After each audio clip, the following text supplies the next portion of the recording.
Pra tua glória, Deus, eu vou viver. Sou simples barro, nada sou, eu sei, mas eu estou aos teus pés. Miserável, morto aqui nasci, e o teu nome não honrei, meu Deus, mas graça, Pai, tocou-me, eu criei, pois tu me levaste, Pai, a ver Jesus, meu Rei. Eu já morri lá na cruz, ressuscitei em Jesus, unido estou com meu Redentor, não terá fim. Amém. Nós estamos meditando em Marcos, capítulo 1, verso 9 ao 13. Já olhamos para esse texto na semana passada e vamos continuar. Diz assim: naquela ocasião, Jesus veio de Nazaré, da Galiléia, e foi batizado por João no Jordão. Assim que ele saiu da água, Jesus viu os céus se abrindo e o Espírito descendo como uma pomba sobre ele. Então veio dos céus uma voz: Tu és o meu Filho amado, em ti eu estou completamente satisfeito. Logo após, o Espírito o impeliu para o deserto. Ali ele esteve 40 dias sendo tentado por Satanás. Estava entre os animais selvagens e os anjos o serviam. Então nós temos olhado para Marcos capítulo 1 e temos dito lá, desde, 3, 4 semanas atrás, em como uma visão de Cristo que não é real, não tem nenhum valor transformador em nossas vidas. Não é? Nós precisamos ter uma visão bíblica, e o Jesus que nós concebemos pode ser com a melhor de todas as intenções e sentimentos no coração. Esse Jesus é uma farsa, não é? O que nós concebemos, o que nós imaginamos, e lá no fundo ele nunca nos contraria, nunca nos confronta, nunca nos contradiz, portanto nunca nos transforma. As pessoas convivem com esse Jesus que elas criam a vida inteira, e elas são sempre a mesma coisa. Não é de admirar que as pessoas depois digam que não tem paz, que nas situações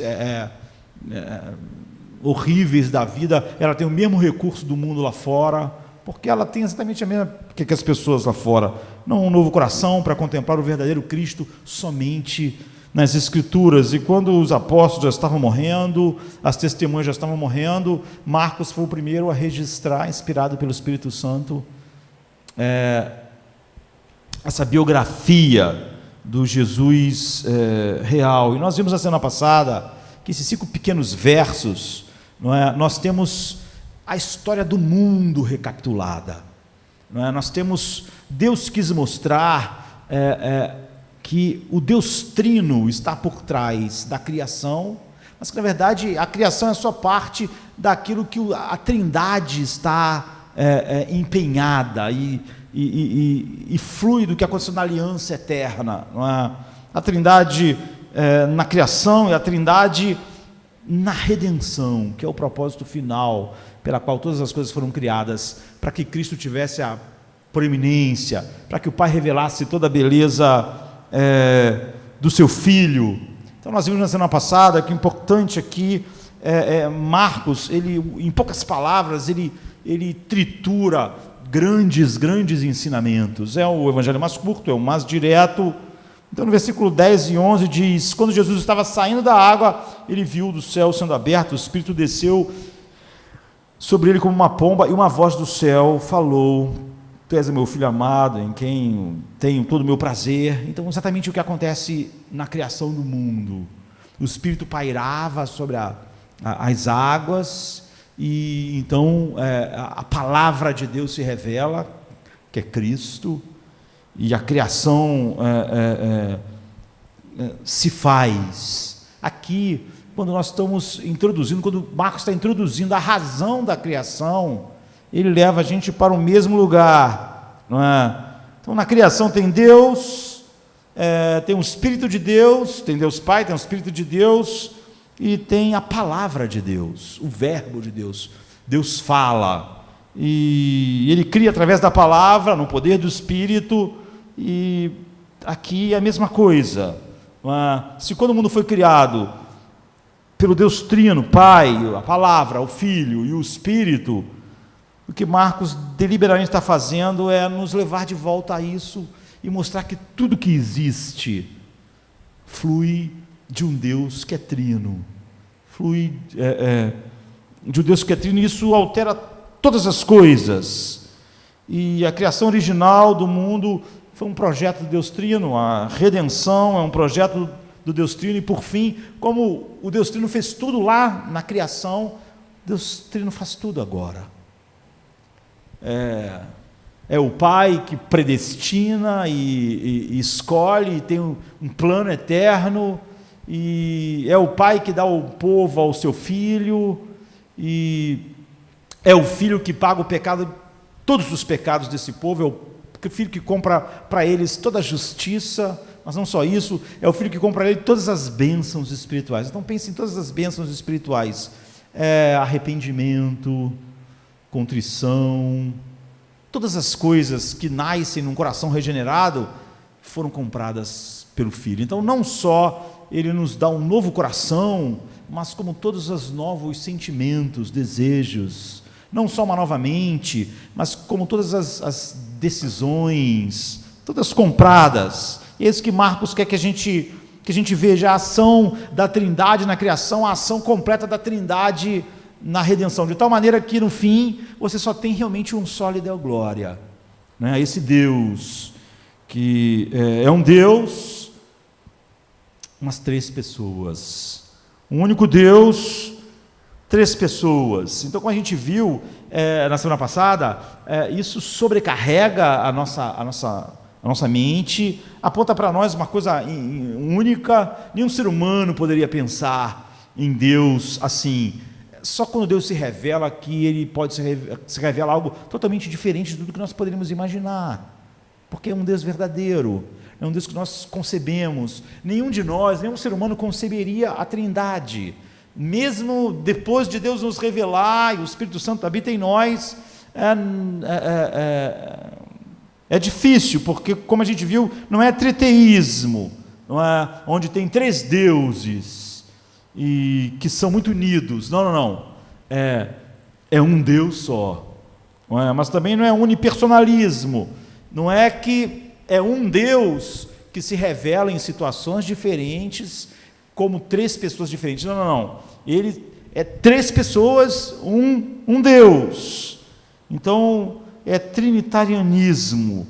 É um Deus em três pessoas, que se conhecem, se amam, desde sempre, sem nunca ter tido um início. Não é nem que, já falei isso, não é nem que eles decidiram que as coisas são assim, porque para você decidir tem que haver algo antes e depois. Ele é o Deus eterno. Como eu disse, uma das maravilhas de nós pensarmos em Deus é pensarmos que Deus nunca decidiu o que Ele é.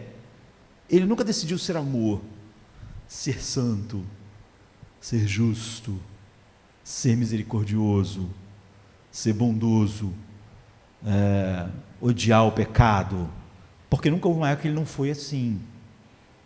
Então, Ele é eternamente assim. Esses são seus atributos eternos. Então, pode ser cognitivamente difícil, porque esse é um Deus que se revela, não é um Deus que nós inventamos. Mas nós percebemos, e falamos disso semana passada, que isso faz com que a gente perceba que o centro da realidade e a razão de todas as coisas é uma comunhão. Nós temos que sempre fazer assim um breve resumo para pegarmos pé da onde paramos. Esse é o próprio sentido da vida, é o que a gente viu. Essa comunhão, essa relação é a essência do universo, é a razão de todas as coisas existirem, e essa comunhão de amor, Pai, Filho, Espírito Santo, não é? De acordo com a Bíblia, um glorifica o outro, um é totalmente voltado para a glória do outro, e isso impõe ao centro da realidade algo totalmente diferente do que é o homem e o mundo caído, não é? Você, quando olha para o Pai, para o Filho, para o Espírito Santo, você vê que cada um deles abriga o outro no centro do seu ser. Tudo que o Pai faz é por causa do Filho, nunca é por causa dele. Mas você vai ver que tudo que o Filho faz é por causa do Pai, nunca é por causa dele. Você vê que ele está aqui, ele diz: eu vim fazer aquilo que meu Pai ordenou. Quando ele está suando sangue, ele diz: Pai, glorifica o seu nome. Você vê que tudo que Jesus faz é por causa do Pai, mas tudo que o Pai faz é por causa do Filho, e o Espírito Santo, tudo por causa do Filho e do Pai. Jesus diz assim: eu vou mandar um Espírito, ele me glorificará, ele ensinará a vocês tudo ao meu respeito. O Espírito Santo só está interessado em nos manifestar Cristo. Então há esse constante movimento, isso importa e faz toda a diferença do mundo para nós, porque você vê que a comunhão jorra do centro da realidade de todas as coisas, e da razão de todas as coisas existirem, e isso é o oposto do pecado, como nós vimos, porque o pecado, a essência dele, não é a comunhão, não é ser centrado no outro. Você vê, apesar de Deus ser totalmente centrado em si mesmo, é totalmente diferente se Deus fosse monopessoal, se Deus fosse um Deus, uma pessoa. Porque apesar de Deus ser centrado em si mesmo, você vê que cada um deles é centrado no outro e não em si mesmo. Ou seja, nem Deus é encurvatus em si em cada uma das três pessoas. Deus se volta e tudo faz para a sua própria glória. Mas você vê que ao fazer tudo para a sua própria glória, o Pai não está voltado para si mesmo, está voltado para o Filho. O Filho está voltado para o Pai, o Espírito para o Filho. Então você vê que na Trindade não há um centro fixo, parado, e os outros, sabe? Não, porque o Filho está em torno do Pai, mas o Pai está em torno do Filho, o Espírito Santo está em torno do Pai e do Filho. Ou seja, ninguém está em torno de si mesmo, como pessoa. Mas Deus, é óbvio, tudo faz por causa da sua própria glória. Mas você vê, por Deus ser uma trindade, é totalmente diferente daquilo que é o egoísmo. Porque tudo que um faz está centralizado no outro, e não... Então a vida egocêntrica é uma vida estacionária, como a gente viu. A vida egocêntrica a gente se coloca no meio, e a gente vai avaliar todas as coisas a partir disso. É uma vida estática, não é dinâmica, porque ela é autocentrada, e nós queremos que tudo orbite em torno de nós, os nossos amigos, a igreja. Pode ver, as pessoas têm reclamações sempre porque de alguma maneira as coisas não giraram em torno delas como elas esperavam. Elas têm expectativas, e as expectativas delas sempre estão em torno delas, das ideias delas, de como elas achavam que as coisas deviam ser. Sempre elas estacionadas, paradas no centro e reclamando porque de alguma forma as coisas não estão orbitando adequadamente em torno delas. Então você pode fazer coisas para os outros, você pode ser abnegado, entre aspas, mas desde que isso faça você se sentir bem consigo mesmo, desde que isso não corte muito da sua maneira de viver.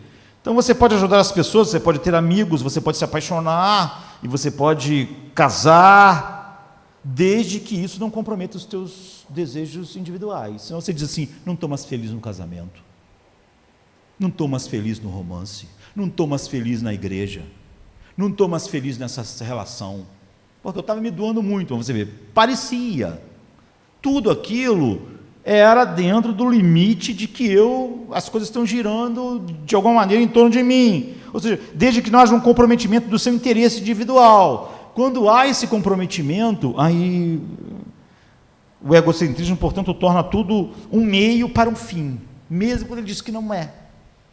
Ele torna todas as coisas no mundo um meio para um fim, ele tem um propósito. Então, eu vou estar com as pessoas, eu vou ter certa comunhão, eu vou pertencer à igreja, eu vou estar casado, eu vou ter... Mas, quando as coisas, de alguma forma, não estiverem em torno de mim, então eu vou ficar insatisfeito. Mas nós vimos na semana passada como a divindade, o único Deus, nós acabamos de cantar aqui, né? Santo, Santo, Santo Deus, onipotente, Jeová triuno. Então, totalmente diferente. Em vez de egocentrismo, o Pai, o Filho, o Espírito Santo são caracterizados em essência por amar totalmente o outro. Jesus, quando fala, Pai, me glorifica com aquela glória que eu tinha contigo antes da fundação do mundo, porque tu tens me amado antes da fundação do mundo. Então você vê, por toda a eternidade o Pai ama o Filho ama o Pai, o Espírito ama o Pai e o Filho ama um ao outro no Espírito, é assim. Então cada pessoa da divindade não insiste em ser o centro para a outra.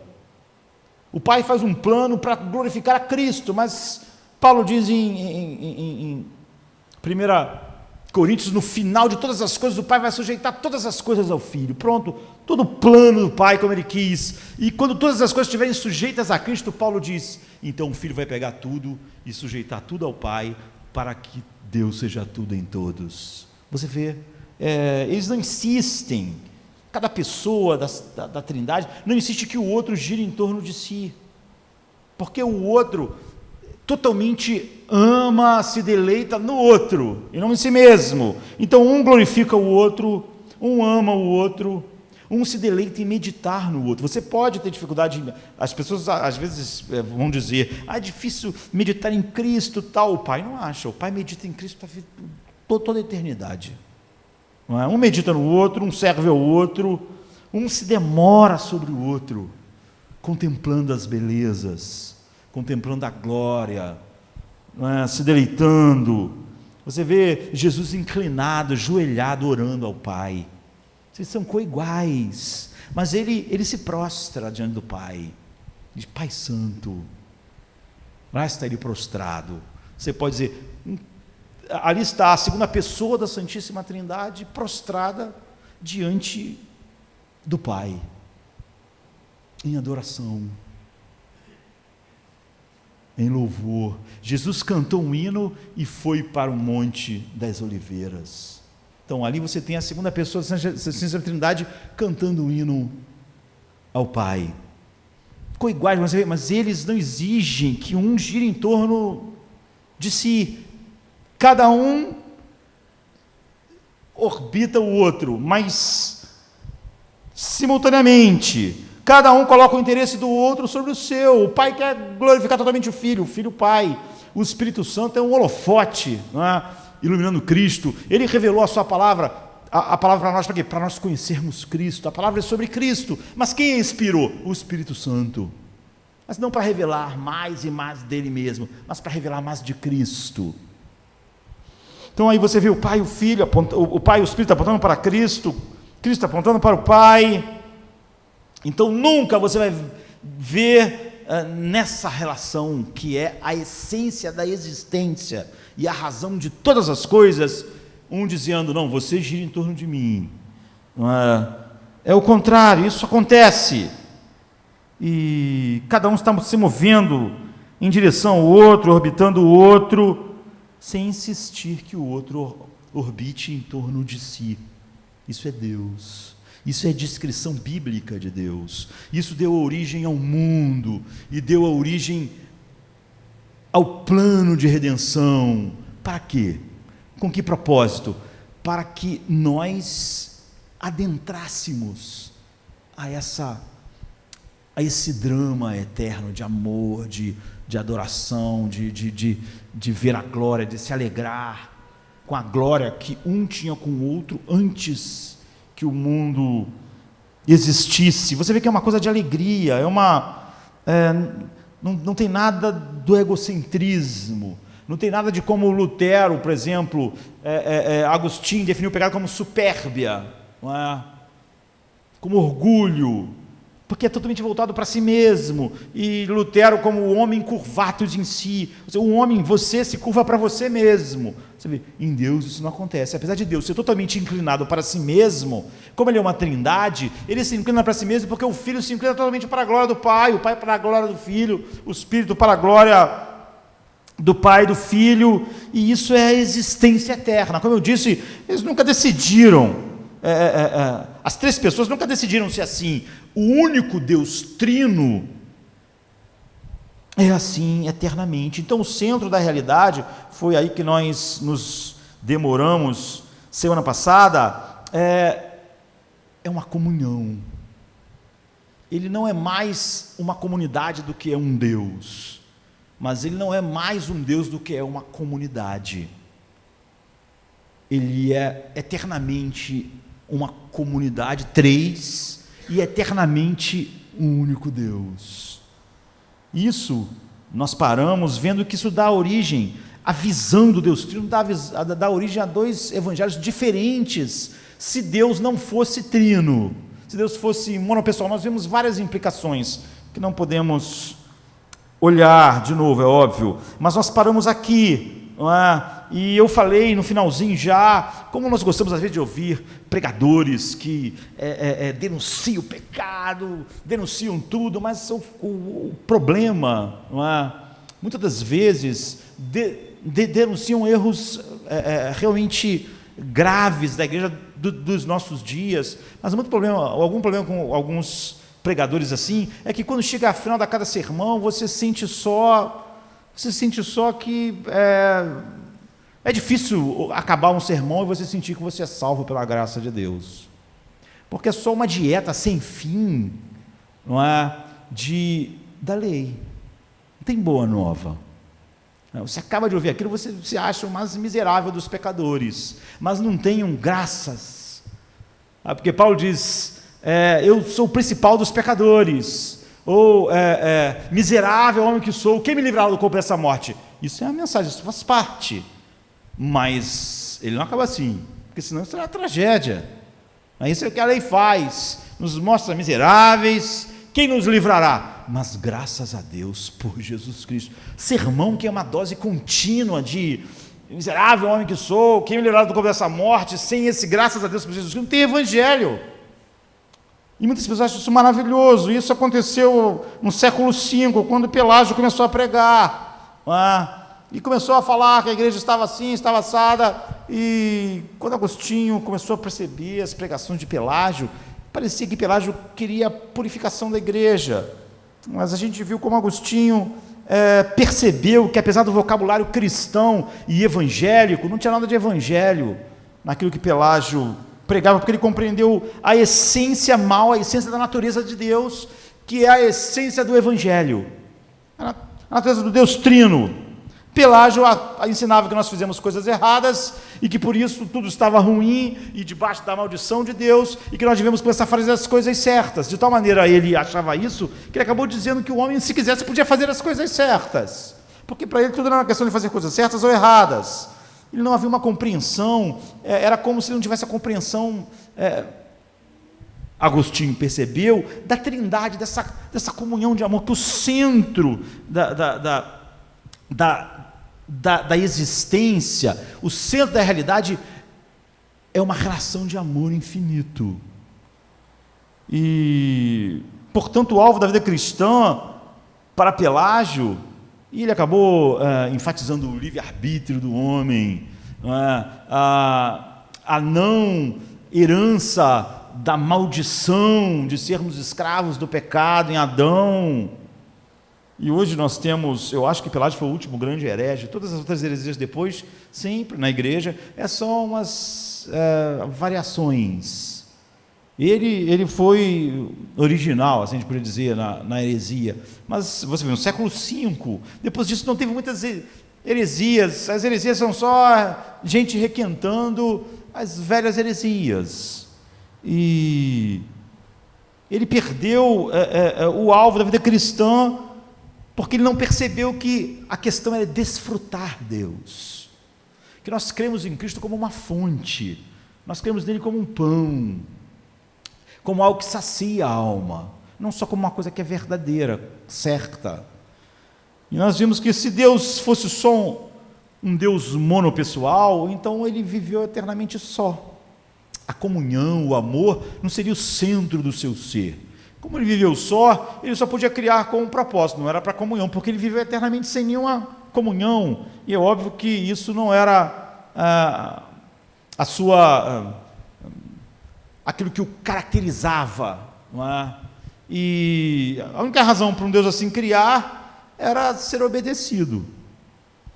E Agostinho, sabendo que Deus é um Deus triuno de amor, mostrou que um código moral não nos leva, não é, para próximo de Deus ou para um suposto paraíso, porque nós fomos feitos para encontrar em Deus satisfação, gozo, deleite, delícia, alegria indizível e cheia de glória, que isso é que é o crer da Bíblia, é ser levado para dentro daquela relação do pai com o filho, para que eles me amem com o amor que tu tens me amado antes da fundação do mundo. Então, o nosso problema, Agostinho disse, e a gente viu, não é tanto que nós nos comportamos mal, mas que nós fomos levados a amar mal. E o comportamento é só a externalização de que nós começamos a amar a coisa errada. E Agostinho dizia que, uma vez que nós somos feitos para amar, nós nunca vamos parar de amar. O que aconteceu é que nossos amores foram corrompidos. Então nós nos tornamos amantes do dinheiro, amantes do prazer, amantes de si mesmos. Quando Eva pecou, é porque ela amou, ela se tornou amante de si mesma. Ela não olhou para Deus como o filho olha para o pai totalmente, e está totalmente voltado para o pai para o filho. Você vê, nem Deus está encurvados em si, como a gente disse. E é por isso que Lutero definiu o pecado assim. Mas você vê o que aconteceu com Eva, ela olhou para si mesma, e ela começou a amar a si mesmo muito mais do que Deus. Então agora ela estava curvada para si mesma. Isso, se é a essência do pecado, você vê, só obedecer a Deus, a ideia de obedecer a Deus, você precisa de um coração para amá-lo, para se deliciar nele, para ele ser a satisfação da sua vida, como o filho sempre foi a satisfação do pai, e o pai do filho. Isso é a salvação, isso é a vida eterna. Então, o homem já não era mais alguém que amava a Deus. Antes de Eva comer o fruto, o problema é que os amores delas mudaram de Deus para si mesmo. Então, mesmo agora, quando o homem é religioso, ou quando ele busca a Deus na igreja, você vê, grande parte das pessoas estão lá porque elas querem alguma coisa, porque elas têm necessidades. Elas estão orbitando em torno delas mesmas, e elas estão ouvindo que existe um Deus que vai orbitar em torno delas mesmas, das necessidades delas, do que elas querem. Então você vê que a natureza do Deus triuno, e a gente meditou nisso, faz toda a diferença do mundo na hora para você entender o que deu errado no Jardim do Éden, e o que é a salvação. Por isso que se alguém diz assim, eu creio que Jesus morreu na cruz, então você está salvo. Não. Crer na Bíblia é crer nele como essa fonte de delícia sem fim, aquilo que sacia a alma, aquilo que satisfaz, aquilo que faz agora nada te levar ao desespero final. Por quê? Porque você tem a fonte, você tem o pão, você tem a água, você tem a delícia, você tem a alegria indizível, e ela não está em nenhuma das coisas que ele criou, está nele mesmo. Então todo o propósito é para que o amor com que me amaste esteja neles, e eu neles esteja. João 17, 25 e 26, foi o que nós vimos. Então, quando Jesus ora ao Pai, ele diz assim, Pai justo, o mundo não te conheceu, mas eu te conheço, e estes reconheceram que tu me enviaste, fiz que conhecesse o teu nome, e continuarei a fazê-lo conhecido, para que o amor, esse é o propósito, sempre para que o amor com que me amaste esteja neles, eu também neles esteja.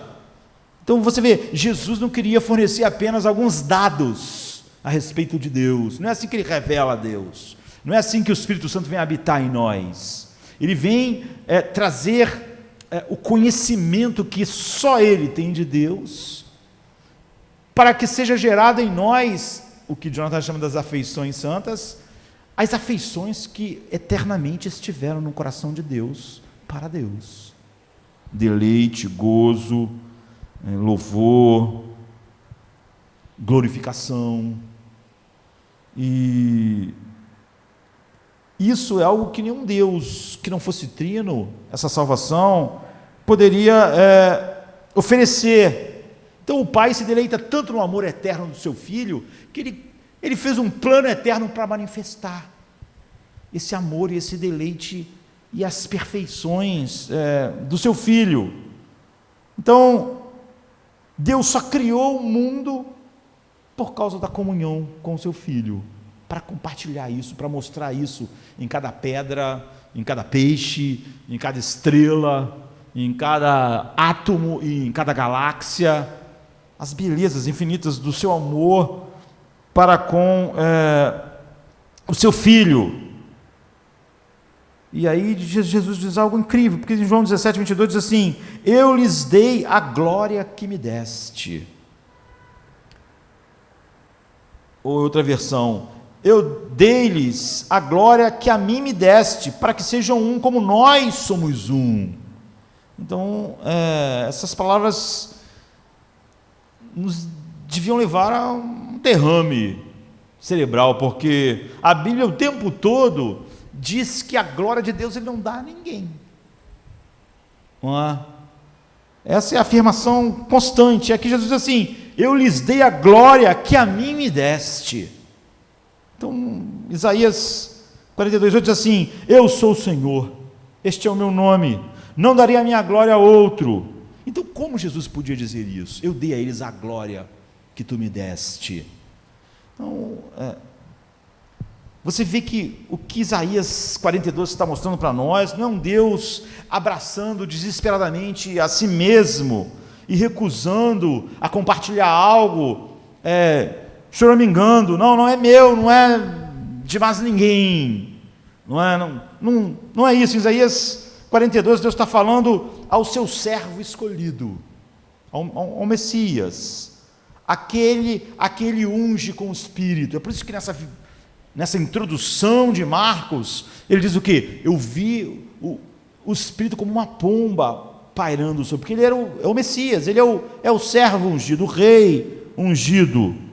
Então aqui em Isaías 42, Deus está falando do Filho ungido, e diz várias coisas a respeito. Por exemplo, diz assim, que não quebrará a cana esmagada, nem apagará, enfim, as coisas que se revelaram em Cristo, como está em Mateus 12, 15 a 21, eu, o Senhor, diz assim em Isaías 42, a partir do 6, eu, o Senhor, te chamei em justiça, tomei-te pela mão e guardei-te, eu te fiz mediador da aliança com o povo e luz para as nações, para abrir os olhos dos cegos, para tirar da prisão os presos e do cárcere os que habitam em trevas. Eu sou o Senhor, este é o meu nome, não darei a minha glória a ninguém. Nós sabemos que quando Jesus pregou, ele começou a usar essas passagens de Isaías, na primeira vez que ele abriu, por exemplo, na sua cidade, a Bíblia. Em outras palavras, longe de guardar a glória, não é? O Pai entrega ela livremente e completamente ao seu Filho.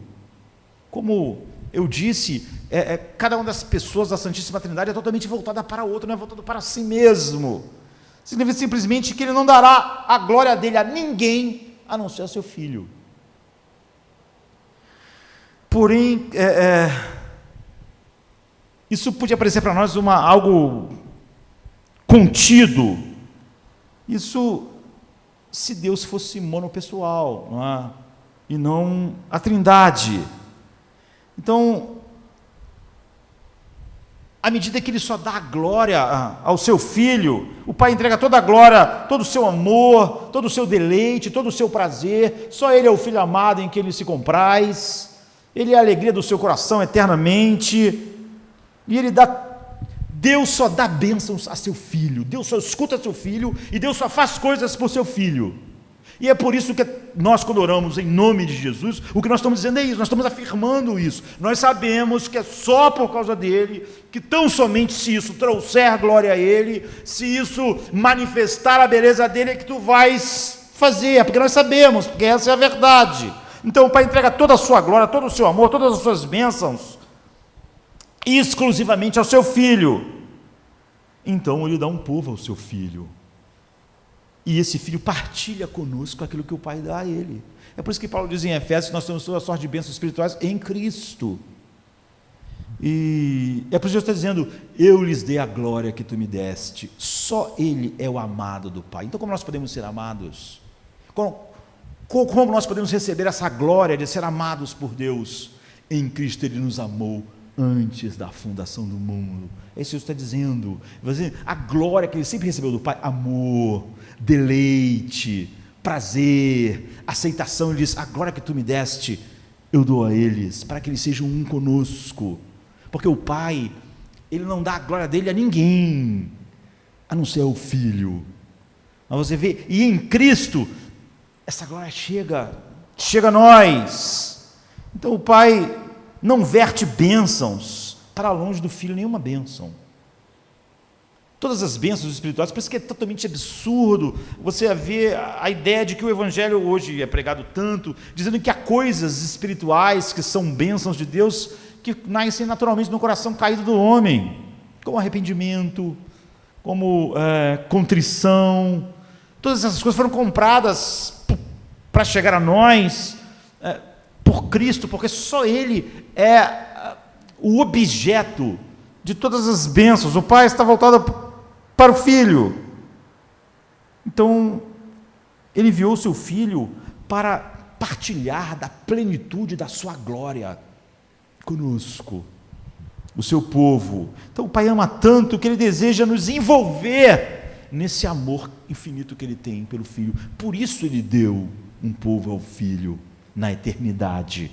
Isso é a salvação. Então nós podemos então conhecer Deus como Pai. Isso faz parte da glória que o Pai só dá ao Filho, porque só Ele pode chamar Deus de meu Pai. Mas nele agora nós podemos dizer Pai Nosso.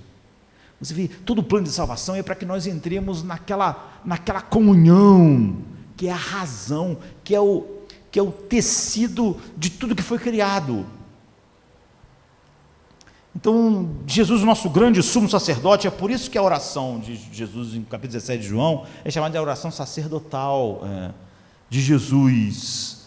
E homens como Arão, que foi o primeiro sumo sacerdote, ele tinha que comparecer na presença de Deus em favor de todo o povo de Deus, no dia da expiação. Ele sozinho tinha que entrar no Santo dos Santos. E o primeiro ponto é que o sumo sacerdote de Israel tinha que ser israelita, tinha que ser da tribo de Levi, tinha que partilhar com todos que ele representava a carne e o sangue, a sua carne e o seu sangue, não é? Assim, para que essa identificação fosse verdadeira, a Bíblia diz assim para nós em Hebreus 2, 14 a 17, portanto, visto que os filhos compartilham da carne e do sangue, ele também participou das mesmas coisas, para que pela morte destruísse aquele que tem o poder da morte, isto é, o diabo, e livrasse todos aqueles que estavam sujeitos à escravidão durante toda a vida, por medo da morte, pois na verdade ele não auxilia os anjos, mas sim a descendência de Abraão, ou seja, aos filhos da promessa, aqueles que o Pai deu ao Filho, aos eleitos. Por essa razão era necessário que em tudo se tornasse semelhante aos seus irmãos, para que viesse a ser um sumo sacerdote misericordioso e fiel nas coisas que dizem respeito a Deus, a fim de fazer a propiciação, ou seja, o sacrifício que tira a ira, né, pelo pecado do povo. Então, escrito com letras garrafais na agenda do sumo sacerdote, a coisa mais importante era o Yom Kippur, era o dia da expiação. E nesse dia ele sacrificava um animal e pegava o sangue e tinha que entrar no Santo dos Santos, até onde estava a arca, e só uma vez por ano, e aspergir sobre o propiciatório, que era a tampa da arca, o sangue. E nós sabemos que o outro bode, ele confessava os pecados e era levado para longe e solto no deserto, era abandonado, que é a expiação. Propiciação, expiação, todo esse ritual possuía apenas um caráter simbólico, ele não fazia nada, de fato. Era só para mostrar Cristo, porque o sangue que era colocado em cima da tampa da arca não podia, na verdade, propiciar os nossos pecados ou os pecados de ninguém. Nem o bode que era solto lá no deserto não podia fazer a expiação. Então, Hebreus 10, 4 e 5 diz: pois é impossível que o sangue de touros e de bodes apague pecados. Por isso, entrando no mundo, ele diz: tu não quiseste sacrifício e oferta, mas me preparaste um corpo. Então, no verdadeiro dia da expiação, Cristo era tanto o bode expiatório que foi abandonado na cruz, quanto ele entrou no Santo dos Santos verdadeiro, levando o seu próprio sangue, que propiciava todos aqueles que o Pai deu a ele. Então é por isso que, quando ele está orando a oração sacerdotal, a oração que representa todos aqueles que o Pai deu a ele, ele diz: eu não oro pelo mundo, eu oro pelos que tu me deste, e começa a falar todas as coisas para as quais essas coisas apontavam, que ele veio fazer pelo seu povo. Então, o amor infinito do Pai, o desejo do Pai de todo o plano eterno, era exatamente a concretização daquilo que é a vida eterna, que é partilhar do amor infinito que ele tem pelo Filho. Tudo que o Filho quer é mostrar o valor infinito e o amor infinito do Pai. E o Espírito Santo coloca todas as bênçãos da redenção em atividade no nosso coração. Por isso que as pessoas não podem apelar para o fato de nenhuma dessas coisas ser realidade na vida dela, para a biologia dela, para o seu cérebro, porque nós não estamos falando sobre o que os seres humanos podem fazer. Você não conhece, pastor, a noite da alma. Isso tudo nós estamos falando sobre a Trindade, sobre a ação dela. Não há nada no universo, nenhum poder que possa impedir essas coisas. É como você falar que um coração era tão ruim que ele não pode ser regenerado. Por quê? Por causa da biologia dele, por causa da química do cérebro, por causa de alguma coisa. Isso é ridículo. Nós estamos falando sobre o plano eterno de Deus. Então, de fato, esse amor, esse deleite, torna tudo irrefreável. Tornou o Filho irrefreável em fazer tudo que o Pai queria, de tal maneira que ele manifesta o firme propósito de ir para Jerusalém e morrer, porque essa era a vontade do Pai. E ele é o sumo sacerdote para nos levar àquela relação que existia eternamente entre a Trindade antes da fundação do mundo. Você vê que isso faz, então, o plano de salvação ser algo que só envolve Deus. Não é? O Pai não fez ninguém sofrer pelo plano de salvação, só o Filho. Não é? O único a morrer é o Cordeiro de Deus. Só a morte dele e os sofrimentos dele são vicários. Não é? Então você vê, na salvação bíblica, o Pai, o Filho e o Espírito realizam tudo. Porém, é óbvio que se Deus não fosse triuno, e se não houvesse Filho, não haveria um Cordeiro. Não haveria o Pai que amava o Filho desde toda a eternidade, com um plano eterno para manifestar esse amor. E não haveria um Espírito para colocar todas essas coisas, aplicar todas essas coisas. Você vê, um Deus que não é trino, muda completamente todas as coisas. Nós precisaríamos pensar em algo totalmente oposto à Bíblia. E também quando você pensa em qualquer ponto da salvação, como não fluindo de Deus de alguma forma, do Pai, do Filho e do Espírito Santo, você não tem mais uma relação com o Deus verdadeiro direto. Não é? Você já tem um Deus que você inventou, e como nós começamos a olhar no início de Marcos, nós estávamos exatamente a respeito disso. Um Deus que nós concebemos e inventamos não nos salva, nem nos muda, Marcos quer que você tenha essa visão grandiosa de Deus no início, porque senão todo o evangelho você não pode compreender mais. Então, em João 17, Jesus realiza a função mais comum do sacerdote, não é? Que era aquilo que o Yom Kippur durante séculos e séculos ficou manifestando. O sumo sacerdote deveria oferecer incenso de aroma suave diante de Deus no tabernáculo, como está em Êxodo 30, de 7 a 10. Ele devia realizar isso enquanto vestia no coração, sobre o coração, uma placa de ouro, cheia de pedras cada uma das pedras representava uma das 12 tribos de Israel, como está em Êxodo 28, 15 a 29, e assim ele entrava na presença de Deus, tudo como Jesus faz. Em João 17, ele chega diante do seu Pai com o incenso das suas orações, oferecendo a Deus. Isso é óbvio que flui como um aroma suave diante de Deus, e ele traz o seu povo em seu coração. Por isso que ele diz: eu não oro pelo mundo, ou seja, aqui no meu coração, eu não oro pelo mundo, eu oro por aqueles que tu me deste, não é?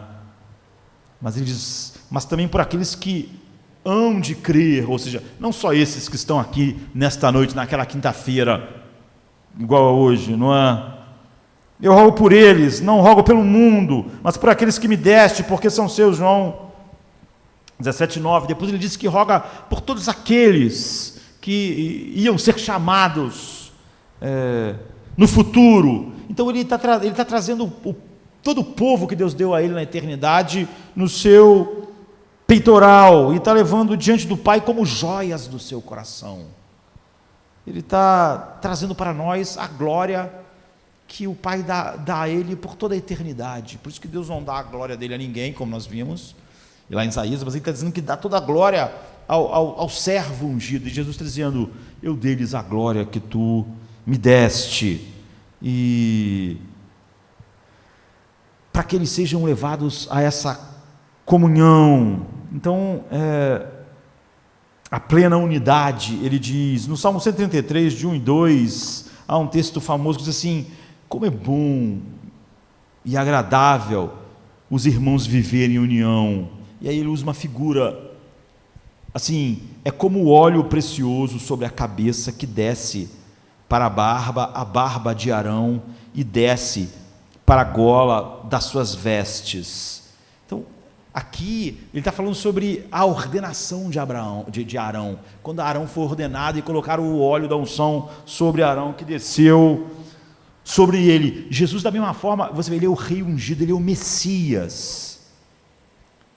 Ele foi ungido assim, com o Espírito Santo, não é? E como o óleo que descia da cabeça de Arão para o seu corpo, para onde estava aquilo que ele trazia representando todo o povo de Israel, o Espírito Santo desceria em Cristo, sobre Cristo, e sobre ele até chegar a nós, a sua igreja. É por isso que essa é a inauguração, é a hora que Jesus aparece nesse evangelho. Você vê, quando ele saiu, o Espírito Santo desceu sobre ele, porque logo depois o Espírito desceria sobre a igreja, não é?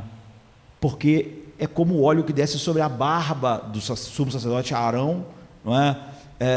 Sobre a barba de Arão, para o seu corpo. Para o seu corpo, assim nós nos tornamos o quê? Participantes da unção de Cristo. Ele é o Messias, é o Rei ungido. E é por isso que ele diz: eu vou dar a eles a minha glória, vai a partir de mim como cabeça, fluir sobre eles, que são o meu corpo, porque tu me deste. Essa é a glória do teu amor, através do Espírito, a glória do teu deleite, através do Espírito, a glória que tu me deste antes da fundação do mundo, eu dei a eles. Ou seja, o Espírito, por meio de quem o Pai havia amado Cristo eternamente, agora ungiria os eleitos, não é? Para que nós sejamos um, para que eles sejam um, assim como nós somos um. Versículo 22, ou seja, um com ele e um com cada um daqueles que ele chamou eficazmente. Não existe cristianismo solitário. Nunca sequer houve um Deus solitário. Nunca sequer houve um Deus. Nós podemos dizer que Deus esteve só por toda a eternidade. Mas você vê, esse Deus que esteve só, esse único Deus que esteve só, é um Deus e três pessoas. Sempre houve comunhão, amor, um voltado para o outro, um se deleitando no outro. Nunca houve algo encurvato em si, por toda a eternidade. A ideia de cristianismo solitário é totalmente ante a essência final da existência e a razão pela qual Deus criou todas as coisas. Era para que nós entrássemos naquela comunhão que nunca teve início, nunca vai ter fim, porque ela é a razão de todas as coisas. Ou seja, isso é bem mais do que a salvação. Você vê, a salvação bíblica é bem mais do que não ir para o inferno. É ter agora um coração que realmente tem uma alegria indizível e cheia de glória em Cristo. Porque o Pai tem uma alegria indizível e cheia de glória em Cristo. E ser salvo é ser levado para essa comunhão. Portanto, a ideia de que alguém pode ser cristão sem ter uma alegria indizível e cheia de glória em Cristo é dizer uma contradição, porque é a isso que nós fomos levados, se nós somos salvos. Era a ideia de que é possível ter Cristo e ele não ser o objeto da sua alegria indizível, ser sua água no deserto, seu pão no deserto, sua luz na escuridão, é dizer que em algum momento ele não foi isso para o Pai. Então Jesus diz em João 6,16, o Espírito me glorificará. Você vê, o Espírito quer glorificar Cristo, Cristo quer glorificar o Pai, tudo que o Pai faz é para glorificar o Filho. Então Jesus diz assim, o Espírito me glorificará, pois receberá do que é meu e dará a vós. É assim, vai fazer vocês entrarem nessa comunhão, vai dar um coração para que vocês amem o que o meu Pai ama, uma mente para se deleitar no que Ele se deleita em mim, e eu nele, no Espírito. Então o Espírito toma do que é do Filho e torna nosso. Quando o Espírito desceu sobre o Filho de Deus, então lá no batismo, nessa primeira imagem de Marcos, o que Jesus ouviu? O que foi declarado? Este é o meu Filho amado, em quem eu tenho todo o meu prazer. Mas agora esse mesmo Espírito de filiação que desceu sobre ele, desceu sobre nós, se nós fomos regenerados. Um homem não é só justificado, essa ideia de que um homem, se ele foi justificado, ele pode ser exatamente como ele era. Ele não tem uma alegria indizível e cheia de glória em Cristo, ele não tem esses recursos, ele não está nessa comunhão eterna, ele é aquele cara que só não vai para o inferno. Mas ele morreu, mas ele foi, mas eu acho que ele é salvo. Essas pessoas estão falando salvo nesse sentido, elas podem fingir que não é, mas lógico que é. Elas estão dizendo assim, essa pessoa que foi a pessoa mais triste do mundo, essa pessoa que era tão triste que morreu na escuridão desesperada, mas foi salvo. Ela está querendo dizer o quê? Com esse foi salvo? Que ele não foi para o inferno, é a única coisa que ela está querendo dizer. Ela não está querendo dizer que ele tem uma alegria indizível e cheia de glória em Cristo, porque seria uma contradição com o que ele está afirmando. Então, essas palavras que o Pai, quando o Espírito pairou sobre Cristo, o Pai disse, esse é meu Filho amado em quem eu tenho todo o meu prazer. Quando agora esse espírito de filiação veio, como lá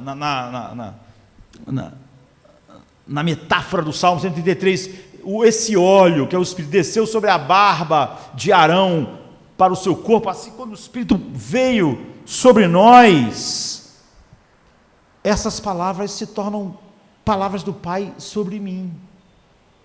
Em vocês está o meu prazer, em vocês está o meu deleite. Por quê? Porque vocês estão em meu Filho. Ele é o meu Filho amado. Nele eu me comprazo. Nele eu estou totalmente satisfeito. Ele é o Filho ungido. Ele é o Messias.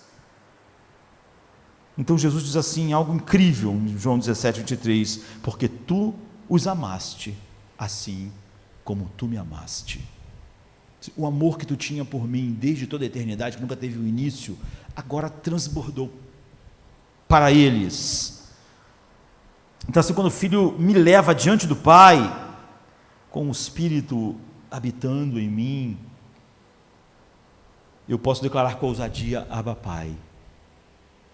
Porque é isso que o Espírito nos leva a responder ao Pai como Jesus respondeu eternamente, como a segunda pessoa da Santíssima Trindade respondeu eternamente. O Altíssimo é meu Pai, porque eu estou no Filho amado. Então, tu os amaste como tu me amaste, tão amados como Cristo, porque nós somos amados em Cristo. Então, João 1,18 descreve o Deus Filho eternamente no seio do Pai. Então, ninguém imaginaria outro lugar agora onde o coração regenerado quer estar, a não ser no seio do Pai, porque ele está em Cristo. Foi todo o plano eterno, é exatamente nos colocar naquela comunhão, naquela satisfação que, em vez de ser voltado para nós, é totalmente voltado agora para o Pai, o Filho e o Espírito Santo, como o Pai eternamente foi voltado para o Filho para o Pai, o Espírito para o Pai e o Filho, e nós desfrutamos desse amor abundante. Então, J. Packer, ele diz assim: se você quiser julgar até que ponto uma pessoa entendeu o que é o cristianismo, descubra se ela entendeu trinitariamente como ela foi levada a ser filho de Deus e chamá-lo de Pai. Se esse pensamento não dominar e controlar suas orações, sua adoração e todas as suas atitudes perante a vida, isso demonstra que ele jamais entendeu o Evangelho. Então, quando confiadamente, verdadeiramente nós chamamos Deus de Pai, nós estamos dizendo que Deus é o nosso gozo como Ele é o gozo de Cristo, Ele é a nossa alegria como é a alegria de Cristo, Ele é o nosso prazer como é o prazer de Cristo. Por isso que Pedro, quando disse que Jesus é a nossa alegria indizível e cheia de glória, porque declarar isso é dizer, como o Pai diz do Filho, que esse é o meu Filho amado em quem eu tenho todo o meu prazer. Então, se eu fui levado a essa relação, essa é a resposta. Então, o Deus Pai está feliz e se deleita no Filho de tal maneira que Ele está totalmente feliz e se deleita em partilhar o seu amor que Ele tem pelo Filho com todos aqueles que Ele deu ao Filho, e assim ser conhecido como nosso Pai, porque todos nós agora, ao olharmos para o Filho, nós falamos: nele está todo o meu prazer, nele está todo o meu deleite. Evidência essa de que nós realmente fomos levados a ser filhos de Deus. Então, quando cada um dos eleitos, quando há o chamado eficaz de Deus, há uma alegria em Deus, uma alegria em que, a partir daquele instante, aquela pessoa realmente começará a desfrutar Cristo como Ele desfruta o Filho eternamente. De tal maneira que em Lucas 10, diz assim: há alegria no céu, na presença dos anjos de Deus, quando um pecador se arrepende, quando um pecador é trazido pelo Espírito Santo. Não é? Você vai ver que às vezes as pessoas falam o oposto, que os anjos ficam contentes, mas não é isso que o texto está dizendo. O texto está dizendo assim: eu lhes digo que da mesma forma há alegria na presença dos anjos de Deus. Quem está diante dos anjos? É o Pai, é o Deus, é Deus. Então, Deus se regozija quando cada um daqueles que Ele deu ao Filho são chamados eficazmente a entrar naquela relação que olha para o Filho como Ele olha, com o deleite que ele tem, e isso é salvação. É por isso que Marcos está começando assim, está começando nos mostrando que a razão pela qual Deus criou o mundo é a razão pela qual Ele redime, porque a razão da existência de todas as coisas é tão somente o transbordar do amor do Pai pelo Filho no Espírito Santo. E tudo que o Filho quer é compartilhar. Nosso tempo acabou, a gente continua semana que vem. É compartilhar o seu conhecimento do Pai. Jesus não quer te compartilhar conosco outra coisa. Então, por exemplo, Lutero diz assim: pois não obstante o mundo todo tenha muito cuidadosamente procurado compreender de maneira natural a natureza, a mente, a atividade de Deus, não obteve sucesso nenhum. Calvino, com uma franqueza ainda maior, diz assim: aquele que dentre os homens são os mais talentosos, são mais cegos do que toupeiras. Afinal, por certo, jamais nem sequer o cheiro sentiram daquela certeza da divina benevolência para conosco, sem a qual a mente do homem necessariamente se enche de desmedida confusão. Portanto, a razão humana nem se aproxima, nem se esforça, nem sequer mira em direção a esta verdade, de sorte a entender quem seja o Deus verdadeiro ou o que ele seja para conosco. Então, o que Lutero e Calvino estão dizendo para nós está em Mateus 11, 27, que diz assim: ninguém conhece o Filho senão o Pai. E ninguém conhece o Pai senão o Filho e aquele a quem o Filho quiser revelar. Então, João 1,18: ninguém jamais viu a Deus, o Deus unigênito, o Filho, que está ao lado do Pai, foi quem o revelou. Então, você vê, o propósito todo é essa revelação final de Deus que o Filho vem fazer. O Pai quer nos fazer conhecer o Filho, e o Filho quer nos fazer conhecer o Pai. Então você vê o impulso de Deus, porque Ele é uma trindade. Se Deus tivesse na solidão da eternidade, Ele não tinha nem razão para falar, não é? Porque Ele eternamente ficou na quietude. Mas, porque Ele começaria a falar em algum momento da eternidade? Você vê que a palavra de Deus, o verbo de Deus é o seu Filho amado. Então, um Deus assim, certamente permaneceria desconhecido para sempre. Mas um Pai que foi eternamente conhecido pelo Filho, o Filho eternamente conhecido pelo Pai, transbordou em criar para fazer seu Filho conhecido. Ou o Filho para fazer o Pai conhecido. Ele transbordou e criou para dizer: esse é meu Filho amado, em quem eu tenho todo o meu prazer. E todos os decretos de Deus vão nessa direção, para dizer: lá é um Deus monopessoal. Ele tem uma palavra eterna com Ele no céu, mas a palavra eterna com Ele no céu é o Alcorão, é um livro. E o livro não é um verdadeiro companheiro, não é? É um livro sobre Ele mesmo. Então, é só um livro sobre Ele. É estranho. Outro dia meu filho veio da escola e disse: o professor estava ensinando que Alá e Deus da Bíblia é o mesmo. Eu falei assim: não é. Não é.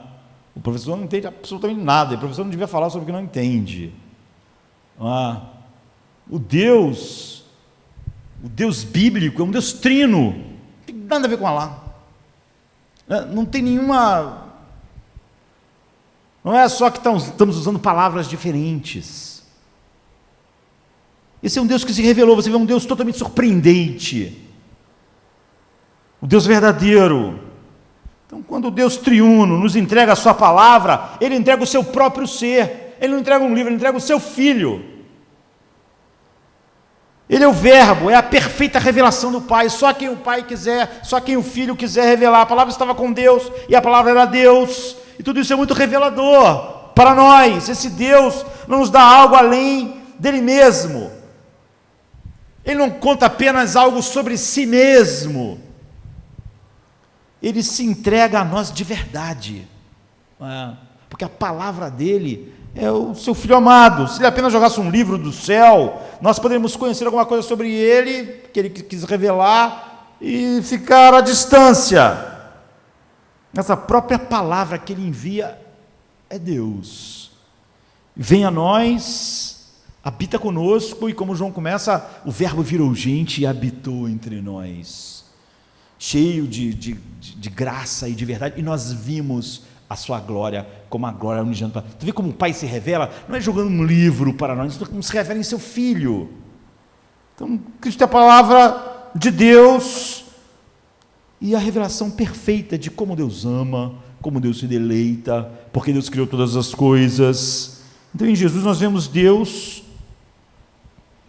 que é Pai, que é Filho e que é Espírito Santo. Pois ele é amado pelo Pai e é ungido pelo Espírito. Essa é a primeira cena. Essa é a introdução de Cristo no livro de Marcos. Em Jesus vemos um Deus tão generoso e bom, que ele vem estar conosco, que ele é Emmanuel, não é?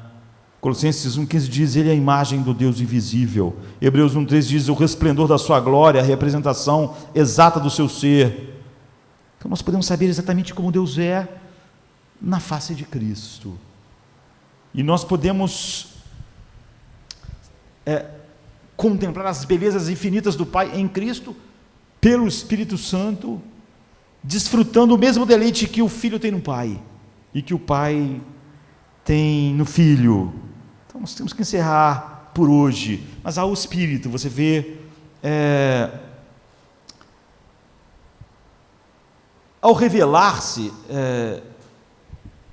e ao revelar o Pai, Cristo também revela o Espírito.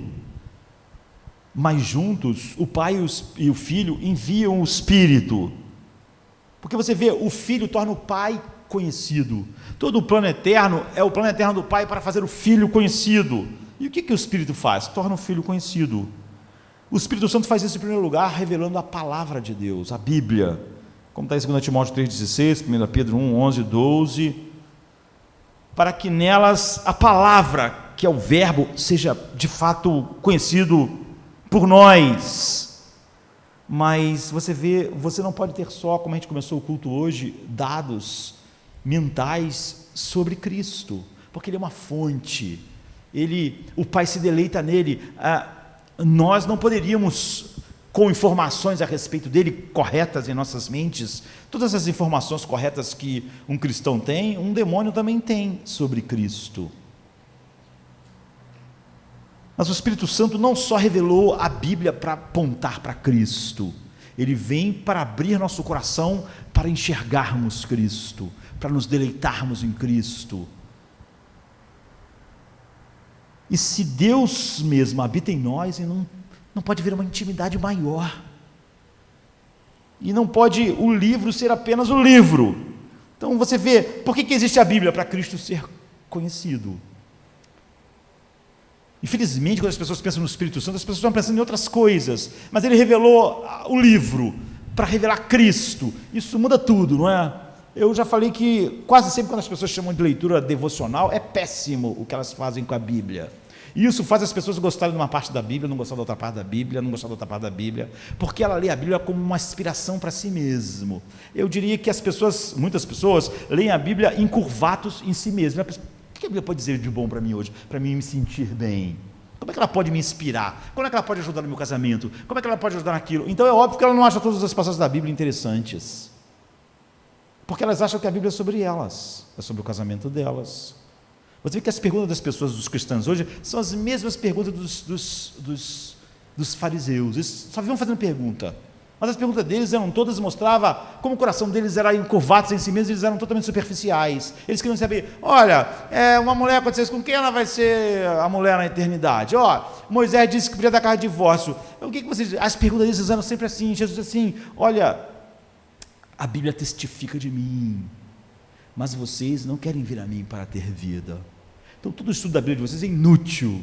Quando o Espírito Santo nos deu a Bíblia, é sobre Cristo. Se você tiver isso em mente, a Bíblia é um livro que vai sempre, em cada página, encher teu coração.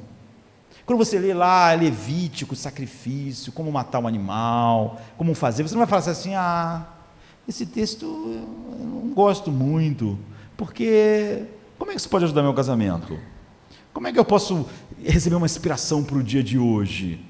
Como é que eu posso... O que isso aqui vai me ajudar para me saber o que eu devo fazer? Eu não sei. Essa parte do livro de Levítico eu não gosto. Essas genealogias eu não gosto. Porque você vê, ele lê a Bíblia voltado para ele mesmo. O Espírito Santo veio revelar o Filho.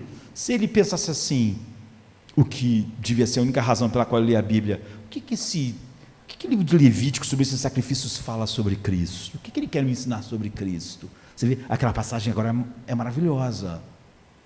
O que essa genealogia me fala a respeito de Cristo?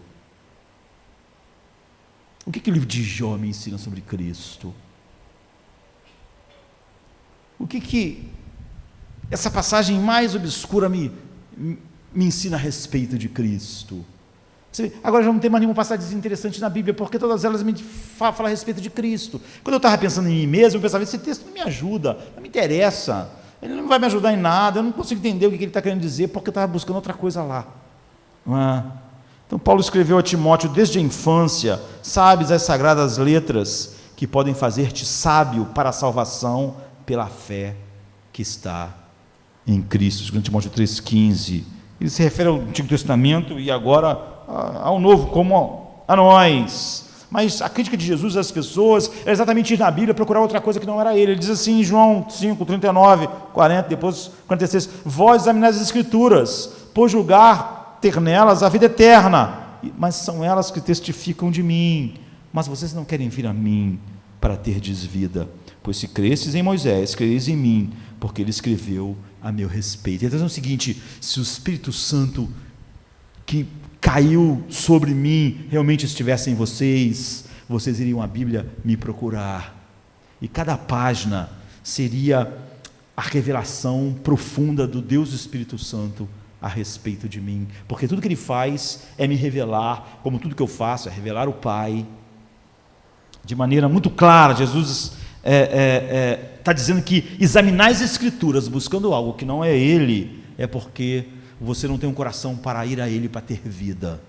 Você quer ter vida em outra coisa, você quer ter vida no casamento, então você está indo na Bíblia para tentar encontrar como vai consertar aquilo lá, como vai ajeitar aquilo lá, porque você não está pensando no casamento em termos de como ele manifesta Cristo. Então você não pode ir na Bíblia para descobrir o que a Bíblia fala sobre Cristo, o que você está procurando. Você não pode procurar na Bíblia algo que o Espírito Santo não colocou nela. O Espírito Santo veio dar testemunho de Cristo, como Cristo dá testemunho do Pai.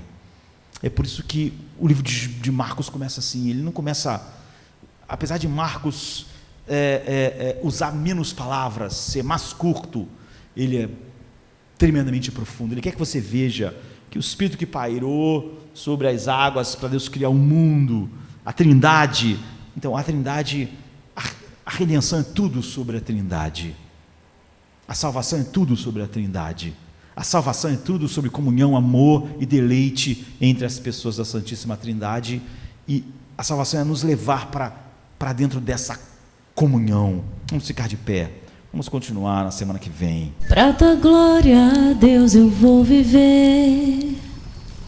Sou simples barro, nada sou, eu sei, mas eu estou aos teus pés. Miserável, morto aqui nasci, e o teu nome não honrei, meu Deus, mas graça, Pai, tocou-me, eu criei, pois tu me levaste, Pai, a ver Jesus, meu Rei. Eu já morri lá na cruz, ressuscitei em Jesus, unido estou com meu Redentor. Não terá fim, não terá fim. Eu venci, pois eu morri pra mim. Só na cruz eu vou me gloriar.